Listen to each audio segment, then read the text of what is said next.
The man in the reflection. James had never been afraid of mirrors.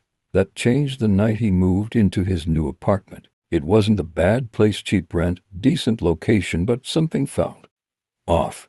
The mirror in the bathroom, an old ornate thing, made him uneasy. Every time he caught his reflection, it seemed just a little wrong.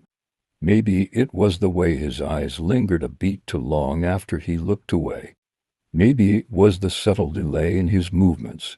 Whatever it was, it made his skin crawl. One night, as he brushed his teeth, he decided to test it. He raised his left hand. His reflection did the same. He tilted his head. So did the reflection. But then, as he reached to turn off the light, his reflection smiled. James stumbled back, heart pounding. He hadn't smiled. He forced himself to look again.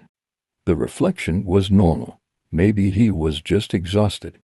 Shaking his head, he flicked off the light and went to bed. A sound woke him in the middle of the night. A soft tapping. It was coming from the bathroom. James sat up, every hair on his body standing on end. The apartment was dark, but moonlight streamed through the window, casting long shadows. The tapping continued. He swallowed his fear and crept toward the bathroom. The door was slightly ajar. The tapping, so faint, so rhythmic, came from inside. With a deep breath, he pushed the door open. The mirror was fogged over, as if someone had been breathing on it. And in that fog, written by an unseen hand, were the words, "Let me out." James stumbled back, shaking his head. No, this isn't real. Then the mirror cracked. A jagged line split across the glass. And from behind the fractured surface, something moved. His reflection.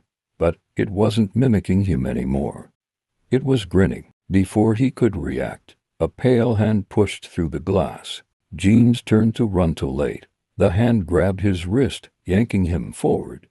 He thrashed, but the force was too strong. With a final, muffled scream, he was pulled into the mirror. The world went dark. A moment later, the bathroom was still again. The only sound was the drip of the faucet. Then, from the mirror, James' reflection, now free, stepped forward.